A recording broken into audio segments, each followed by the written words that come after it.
이번 세월호 참사를 보는 우리 국민들의 감정, 이 최초의 전원 구조 소식이 들렸던 날은 희망이 있었는데 차츰차츰 분노로 바뀌었다고 합니다. 이게 이제 SNS, 이른바 빅데이터 분석을 통해 알 수 있다고 하네요. 정부의 무능한 대응에 대한 비판 여론도 높아지고 있다고 그러고요. 자, 이런 분석 결과를 발표한 스토리닷의 유승찬 대표를 스튜디오에 모셨습니다.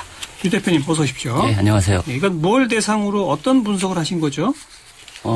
이거는 한국어로 된 트위터와 블로그 문서 전체를 대상으로 한 겁니다. 그러니까 이 소셜 매트릭스라는 이제 분석 툴이 있는데요. 예. 하루에 한국어로 된 트위터가 약 1,000만 건 정도가 생산이 되는데 예. 이 문서들을 대상으로 해서 분석하는 거죠. 그러니까 자연어 처리 기술이라고 그러는데요. 예. 언어 키워드별 언급량, 버즈량이라고 그러는데 이 크기와 연관어들을 분석해서 어떤 의미를 찾아내는 이런 과정입니다. 이거 이제 세월호 침몰이 있었던 지난달 16일부터 분석을 시작하신 거죠? 네네. 근데 트래픽 규모가 사상 최대였다고요? 네, 트래픽 규모가 그리고 이게 이제 저희가 세월호를 인식할 수 있는 몇 개의 키워드를 분석한 거기 때문에 가령 세월호, 진도 여객선, 팽목항, 단원고, 이 정도 키워드를 갖고 이제 분석한 거니까 실제로는 더 많다. 이렇게 볼 수 있죠. 그런 게 언급된 규모가 어느 정도입니까? 16일부터 5월 4일까지 19일 동안 약 450만 건 정도였고요. 이거는 2012년 런던 올림픽이 있었던 19일간에 150만 건이 약 3배 정도 되는 규모입니다. 그러니까 이 규모 면에서 아마 빅데이터 분석이 시작된 이래로 가장 큰 규모라고 볼 수 있고요. 그 추세가 이어지고 있다. 그러니까 가령 첫 주에는 약 한 35만 건 내 1일. 하루에? 네. 그러니까 제가 이거 이제 분석 경험상 하루에 3만 건이면 특정 키워드가 하루에 3만 건이 올라오면 모든 언론의 톱 뉴스가 됩니다. 그러니까 그 정도 규모를 갖고 있다고 보는데 이게 이제 하루에 35만 건 정도가 유지됐다고 보면 거의 온 국민이 얘기만 하고 있었다 이렇게 생각합니다. 그게 첫 주가 그랬다 이거죠? 예. 그리고 두 번째 주엔 약 25만 건 내외로. 세 번째 주는 약 15만 건 내외로 떨어져서 제가 4주째는 10만 건 아래로 내려가겠다 이렇게 제가 추세를 좀 봤는데 그게 아니라 4주째도 15만 건 이상을 계속 유지를 하고 있습니다. 네. 그래서 아직도 굉장히 강고하게 이 세월호 참사 여론이 유지되고 있다. 이렇게 볼 수 있겠습니다. 네. 그게 이제 아까 말씀하신 것처럼 세월호, 팽목항, 진도 그렇죠. 네. 단원고등학교 몇 가지가 언급된 것만 한 거니까. 그렇죠. 그러니까 그게 언급이 안 되고 그냥 슬프다. 이런 것들은 이제 여기에 안 잡힌 거죠. 예. 그러니까 실제로 훨씬 더 규모가 크고. 네. 세월호에 대한 이 빅데이터 분석을 제대로 하려면 사실은 더 많은 인력과 시간을 가지고 그렇군요. 전방위적으로 한번 해볼 필요가 있겠죠. 또 온 국민이 첫 주에는 아무튼 이 얘기만 했다. 그 정도로 표현해도 된다는 말씀이신 거고. 자, 그래서 전체적으로 어떤 단어들이 많이 언급됐고 그게 어떻게 변화했는지 이런 걸 보신 거 아니겠습니까? 그렇죠. 네. 제가 일단 인물 연관어를 보면 연관어를 이제 인물 연관어 혹은 단체 연관어 이런 것들 따로 이제 분류해서 찾아볼 수가 있는데요. 심리 연관어도 이제 볼 수가 있고. 그러니까 인물 연관어는 이제 압도적 1위가 박근혜 대통령 예상하셨겠지만. 거기서 말한 연관어라고 하는 건 뭡니까? 그러니까 세월호라는 단어가 들어가 있는 내지는 단원고라는 단어가 들어가 있는 트위터 중에서 언급된 인물의 거기에 그 트윗 내용 중에 언급된 사람, 인물을 찾아내 보니까 압도적으로 박근혜 대통령이더라. 네, 세월호 참사와 관련된 인물 중에 박근혜 대통령이 19일 동안 약 63만 건 정도가 언급이 됐고요. 2위가 이준석 선장인데요. 25만 건 정도입니다. 아이고. 그러니까 차이가 굉장히 큰 압도적인 일인데 제가 이제 세월호 참사가 흔히들 이제 1차 침몰과 2차 침몰이 있었다 이렇게 얘기들을 하잖아요. 1차 침몰은 이른바 이제 선장 배가 넘어진 과정이었고 2차 침몰은 최초의 4일, 3일. 그러니까 그 구조, 생존 단 한 명의 생존자라도 찾아야 되겠다고 했던. 근데 여기에 대해서 정부의 이 무능과 우왕좌왕 이런 것들이 굉장히 많이 드러난 거잖아요. 근데 사람들은 1차 침몰에도 물론 분노했지만 2차 침몰에 더 큰 분노를 느끼고 있다. 이렇게 볼 수 있을 것 같아요. 이거는 단체 연관어에서도 정부가 압도적인 1위를 차지한 것.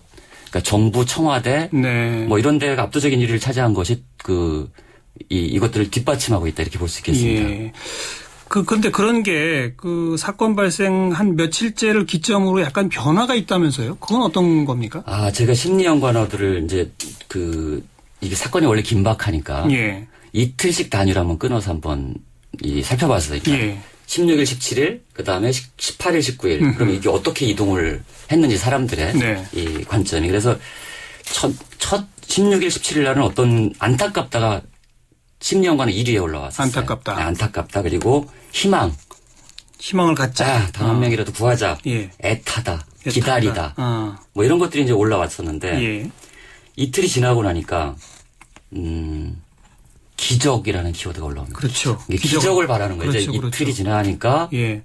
이제 살아있다는 것은 기적이다 이런 거였고 부족하다는 이제 구조가 부족하다. 아. 뭐 이런 것들. 예. 그러다가 처음으로 분노라는 단어가 등장을 하기 시작합니다. 예, 예. 분노라는 단어가 심리연구하는 5위에 오르기 시작하고. 그게 한 3, 4일경에 말이죠. 네. 그리고 예. 20일 날 5일째죠.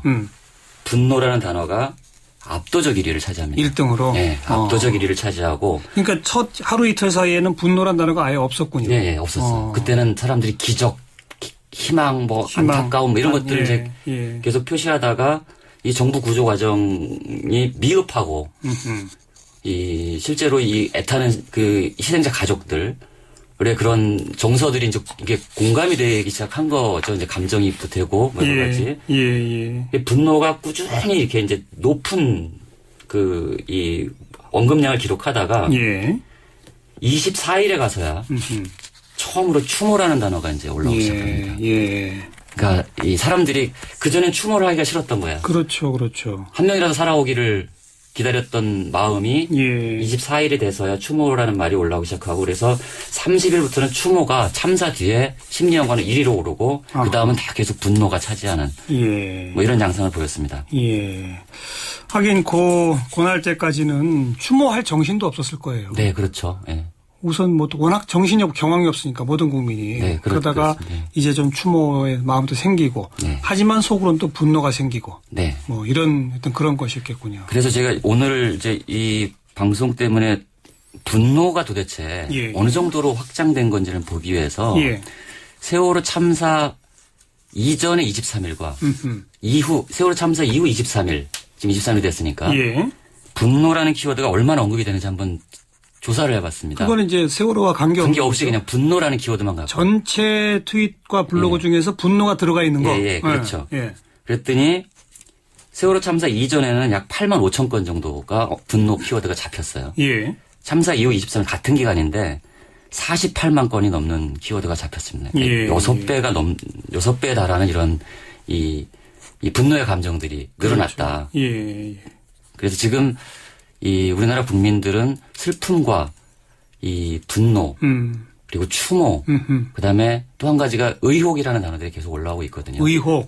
구조 과정에 대한 정부가 굉장히 우왕좌왕 많이 하지 않았습니까? 그렇죠. 처음에 뭐 실종자 숫자도 몰랐고 뭐 전원 구조 얘기도 나왔었고. 맞아요. 그래서 지금도 많은 사람들은 초기 구조 과정에 대한 상당한 의혹들을 많이 제기를 하고 있는 과정이다. 이렇게 볼 수 있겠습니다.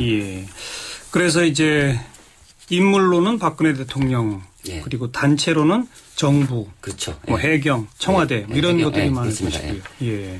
혹시 뭐 여당, 야당 뭐 이런 쪽들도 좀 등장합니까? 안 등장합니까? 새누리당이 한동안 그래도 꽤 등장을 했어요. 이거는 이제 새누리당이 등장한 이유는 아시겠지만 이분들이 정치적으로 이 사건에 도움이 돼서 등장한 것이 아니라 뭐 한기호 의원이나 권은희 의원처럼 이 세월호 참사에 대해서 좀 막말을 하신 분들 소속 의원들이 있지 않습니까? 이분들 때문에 이제 새누리당 보좌장이 있었던 거고 실제로 당 지도부는 거의 언급이 안 됐습니다. 그러니까 황운여 대표나 뭐 최경환 원내대표나 뭐 이런 분들은 거의 언급이 안 됐다 이렇게 보실 수 있고 새누리당이 그런데 새정치민주연합도 마찬가지였어요. 가령 안철수 대표 같은 경우 원래 이제 인기가 많고 SNS에서 뭐 얘기가 좀 많이 되는 분인데 이게 찬반이 뭐 여론이 많은 분인데. 이번엔 오히려 더 숨었어요. 그러니까 하루 버즈량이 6천 건도 안 되는 수준으로 숨어서. 그래요? 그래서 제가 이걸 보면서 이 무능하고 무책임한 국가 권력과 분노한 국민이 그냥 맞대면한 상황이 지금 3주 넘게 방치된 거다. 정치가 사라졌군요. 정치도 침몰했다. 이렇게 저는 보고 있고요. 특히 저는 뭐 야당이 역할을 하지 못한 것은 이건 정말로 저는 이 지금의 사람들의 어떤 분노와 비판이 대통령과 정부의 대응에 쏠려 있지만 야당에 대해서도 굉장히 잠재적 분노가 지금 있다 이렇게 저는 보고 있습니다. 그래서 예. 정치가 회복되지 않으면 예. 정치가 이 완충 역할을 하면서 뭔가 이 슬픔과 이 분노를 건강하게 더 나은 미래를 만드는데 에너지를 이제 움직여야 되지 않겠습니까? 그래야죠. 근데 왜 이렇게 실종이 됐을까 제가 고민을 해봤어요. 예. 했더니 저는 다른 거 여러 가지 이유가 있겠지만 정치가 국민 정서에 공감하는 능력이 너무 떨어져 있다. 계산을 하고 있었다. 그렇죠. 나는 예. 괜히 나섰다가 이런 거죠. 그러니까 비겁하게 숨은 거고 슬픔에 진심으로 공감했다면 그 희생자 가족이나 국민의 슬픔에 진심으로 공감했다면 그런 걸 계산하기 이전에 행동에 나섰어야 되는 거 아니겠습니까? 또 어떤 의미에서는 지금도 이 사태는 진행 중이기 때문에 네. 아직도 실종자 수색 작업을 하고 있고 그렇죠. 이런 네. 사태이기 때문에 정치가 어떤 역할을 하기도 사실 좀 애매한 시기이기도 합니다. 시기적으로는. 네. 뭐 그런 측면도 이해는 되지만 그러니까요. 그렇다고 해서 희생자 가족이 저렇게 이 길에서 대통령을 만나겠다고 밤을 새는 이런 일들이 그냥 이렇게 민낯으로 방치되는 건 좀 아닌 것 같다 저는. 알겠습니다. 오늘은 세월호 피해 가족들 어제 KBS 갔다가 청와대까지 가고 언론에 대한 그런 것들도 데이터 분석에 많이 등장하죠. 네, 최근 4일간 따로 뽑아봤어요. 제가 이게 5월 4일까지니까 5일부터 5, 6, 7, 8일 뽑아봤더니 언급량은 아까 말씀드렸던 대로 15만 건을 완강하게 유지하고 있고 8일 날은 16만 3천 건 어버이날이었죠. 또 올라갔군요. 네, 뭐 세상에서 가장 슬픈 어버이날이었을 텐데요. 올라갔고 단체 연관은 압도적인 1위가 KBS 10만 건이 넘게 언급이 됐습니다. 그러니까 뭐 정부, 청와대 이런 걸 다 제치고 KBS가 이 1위를 차지했고 이 연관어를 보면 여기에 이제 불매운동 이런 단어들이 이제 등장을 하기 시작을 합니다. 네. 알겠습니다. 전체적으로 국민의 정서가 어떤지 SNS 분석을 통해서 그대로 숫자로 드러난다 이 말씀을 주셨는데 이 재난 상황에서 SNS가 어떤 도움을 줄 수 있는 그런 외국의 사례도 많다고 그러지 않습니까? 짧게 하나만 좀 소개시켜 주시면. 그렇죠. SNS 그러니까 가령 일본 대지진 때 이 지진이 일어나는 재난 상황이 오면 통화량이 폭주를 해서 전화 연결이 안 됩니다. 맞아요. 그때 소셜미디어를 활용해서 구조를 한 사례들도 많고요. 전 세계적으로 미국을 비롯해서 전 세계가 이 재난 상황에 소셜미디어를 어떻게 활용할지 그렇죠. 미리 다 준비를 합니다. 네.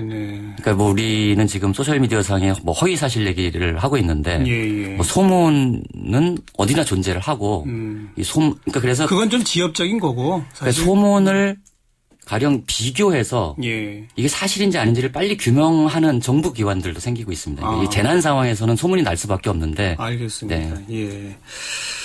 그리고 국민의 정서가 있는 그대로 숫자로 드러나더라. 네. 조금 더 면밀하고 찬찬한 분석을 더 해볼 필요가 좀 있을 것 같습니다. 네, 그렇습니다. 오늘 여기까지 말씀드릴게요. 고맙습니다. 네, 고맙습니다. 스토리닷의 유승찬 대표의 도움 말씀 들었습니다.